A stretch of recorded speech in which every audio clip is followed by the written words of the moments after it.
Obviously incredibly excited. I don't think that it's been quite a while since I've had this kind of feeling, to be honest with you. It's kind of like Christmas morning, and I don't mean Christmas morning now because, you know, I kind of have a good idea what to expect on Christmas morning now, but Christmas morning when you're a younger guy, when you're a kid, because you're getting ready to unwrap some stuff and to see some stuff that you're not exactly sure what's there.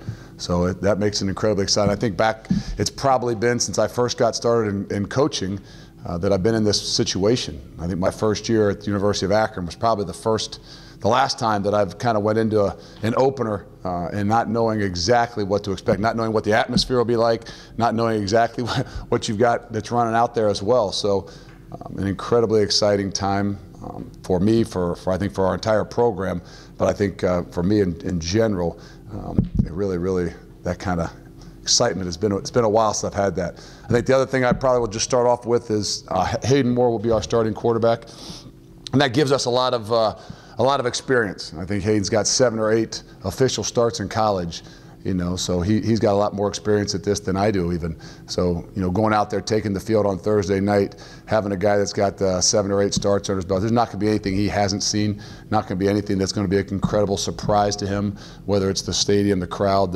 anything like that. So I think that gives us an opportunity to play fast and to have some stability behind the most important position on the team.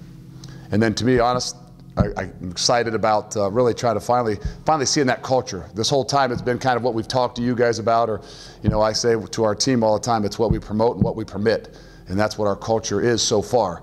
You know, as a coaching staff, as a team, as team leaders, it's about what we promote and what we permit. And finally, it's time to put it on film, and that's the third step to really building your culture: promote, permit, and then ultimately put on film. And that's what we have an opportunity to do Thursday night. So I guess we could open it up from there and take any questions if we got any. Is Ross Trail? What's his status? Ross is good. I mean, Ross is he's got an ab strain. Don't know that how we'll play the whole thing out, but he's been out for a few days. Was out for a few days just with trying to make sure. We didn't know exactly how to handle it. It's not something that's normal. We're getting on the strength guys. Maybe we didn't do enough abs in the summer, so there's some things we can maybe do a little bit better. But Ross is available for us if needed. What percentage would you put him at physically? I don't know. We still got a couple days. We still got over 48 hours to find out. I don't know that we don't want to put him in a situation where he obviously can't be successful, and we can't be successful for us as a team. So there's still some things we got to evaluate in the next 2 days. Right now I don't know that he won't take a ton of reps. But we got to have the ability to have him ready to go and see how he feels in pregame is a big deal for us. And your third guy will be Jake. Yeah, Jake Sopko. And again, we've got other options. We've got other options if we have to, but hopefully it doesn't come to that. But you always got to have a plan. You got to have a plan for the unexpected, and that's kind of that's why we've gone. Jake's taken a lot of reps in the last week and a half, even through camp. When he was getting 3 reps to start with, and then as Ross went down, and even when Hayden was down for a little bit. So he got a lot of reps working with, more so with the second group. But he's had a lot of experience throughout entire camp. Coach, are you worried at all about the team looking past this home opener for Michigan? No, I'm not worried about anybody looking past anything. This is our first opportunity to play together as a team. And I would be incredibly surprised, and I would never use that as any type of excuse by any means. But the way we've gone about everything, that the focus has been on how do we, that Thursday that we actually get to kick off and really start this thing and, put our culture on film and do all the things that we've been talking about doing. I can't imagine that anybody has any mindset of anything other than excited about Thursday night. Is there one area more than another that you're looking forward to finding out about? Yeah, I told you I'm like a little kid on Christmas right now. So there's a lot of areas. There's 4 or 5, 6, 7. I don't know how many presents you're used to getting, but there's a lot of presents to be unwrapped underneath that tree. And maybe the way you were, maybe you didn't get a bunch of those, But even if there was a lump of coal under there, you don't know. So yeah, there are some that are a little bit more. I mean, there's some positions that guys have played a lot of football, and you might say, you know what, I know how they're going to react and respond. I know what they're going to do when the lights turn on. Then there's some that you don't know exactly. You know, I'm excited to see how the defense and offensive line play. And that's, you know, I guess that's selfishly speaking, but when we sit here and tell you, everybody, that our program is based on an O-line and D-line based program, how could you say that you're not most excited to see how those guys play? I know everybody wants to talk about how the quarterback plays and about the athletes, and the reality is, how do you build programs and how do you, win championships? It's up front. And to see how those guys, as a unit, and I don't just mean, yeah, Cortez is a guy that's played a lot of football, but I want to see how he plays as a unit, how he picks up his teammates, how he reacts, how he responds, how excited he gets for his teammate to make something happen as opposed to just himself. And the same thing as an offensive line, to see how those 5 guys, those 6 guys really truly work together, that's kind of a process. And it's going to be unveiled on Thursday night, and there's a lot of things besides just the scoreboard that I can't wait to evaluate when it's all said and done. You've been a head coach before, but in entirely different circumstances, obviously. This is the first time this is your own.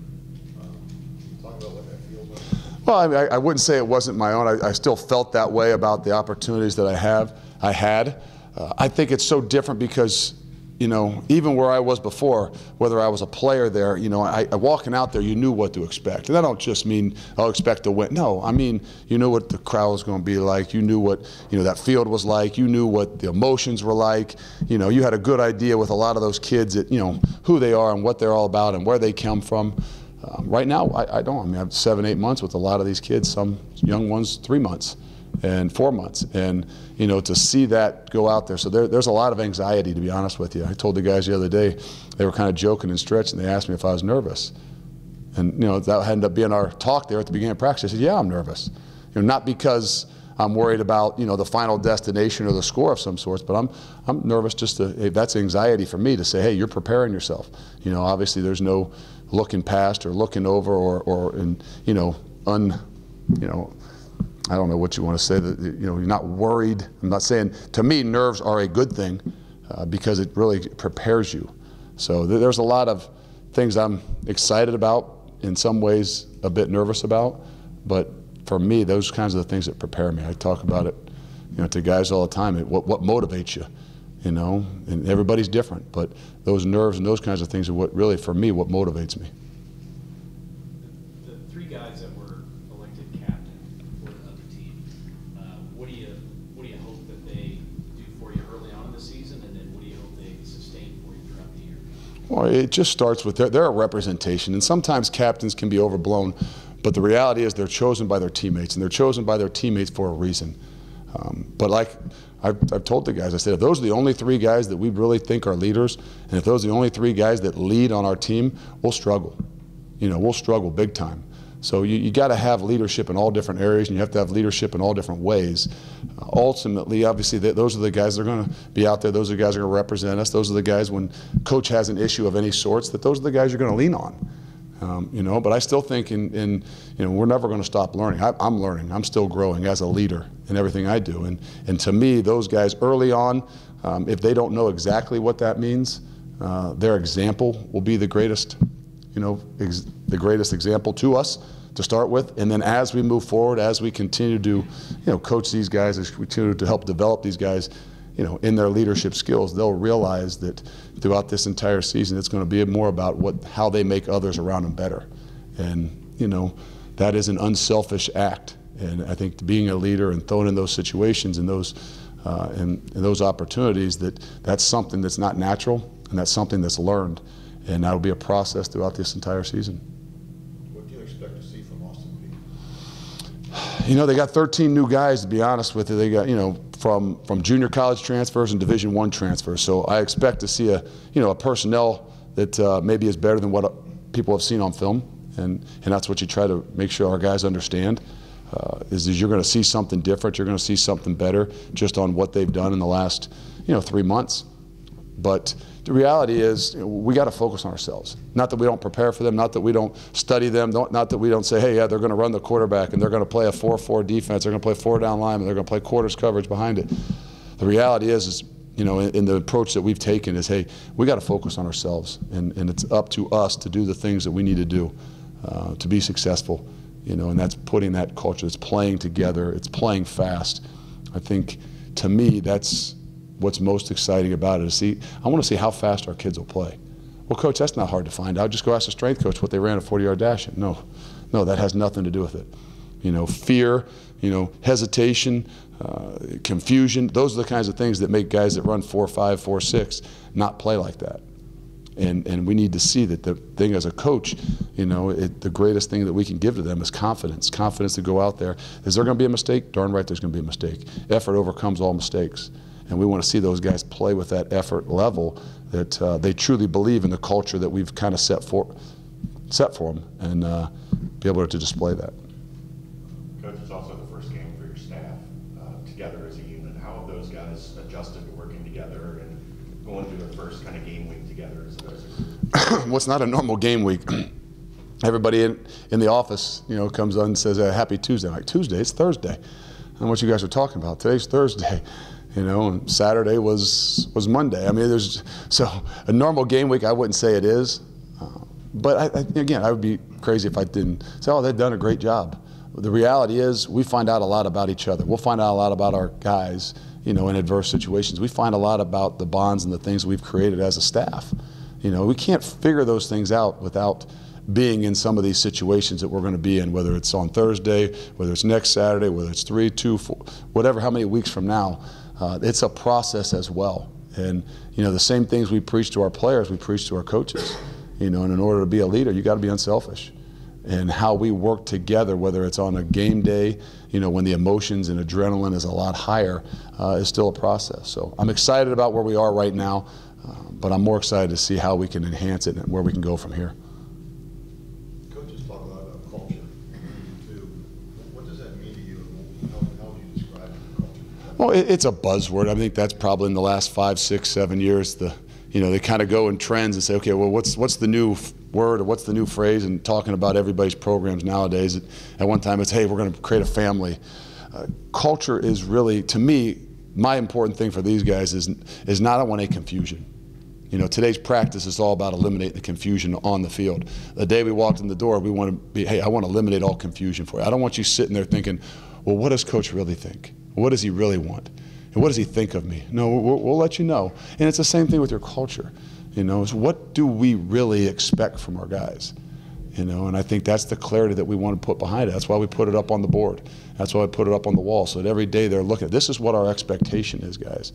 And that's kind of what's bred and put in. But I told you again, it's what we permit, what we promote, and then really what we put on film. So is it the buzz? Yes, but it's really who your program is. It's what you guys will think. When you watch on Thursday night, then you can walk away and say, well, what is this program really about? Well, are they about the 4-3 defense? Are they about the spread offense?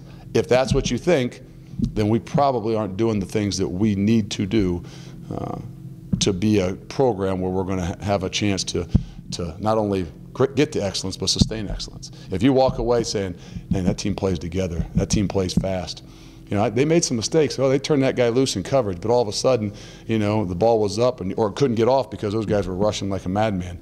Now all of a sudden, our guys are truly believing in the things that we're doing. And what we don't want to do is double talk. It's hard. You confuse an 18 to 22-year-old. They can't play fast. They can't play free. But if you can try to eliminate as much confusion, put the things that you really want out in front of you, I think they have a chance. Offensively, do you go into this with any sort of rough script on what you want to try to do coming out of the chute? Oh, yeah. I mean, I think every game you get yourself a good little script, and, whether it's 10, 12 plays and the ideas that you want to do. But this is kind of what, like I said, are we doing anything different because it's Austin? No, they don't have a whole lot on us. They don't know exactly. It's not like we need to change up a bunch of things saying, hey, they've studied 12 games. They had all the off season to study us and to work on us, when in reality, there's probably a lot of questions. They shouldn't know exactly what it is that we're doing. So that's why on those first games, it's so important to focus on yourself and doing the things that you've done all camp, that you've done all spring. Obviously, there's little tweaks, but that's the only way. If you really, truly say you want your kids to play fast, say you want your kids to play free, then you got to coach that way, and you got to be willing to not sit there and say, hey, we're smarter than everybody else, and here's what we're going to do, and when they do this, we're going to do this, and when they do this, as opposed to saying, hey, this is who we are, this is what we're going to do, now let's do it better than anybody else.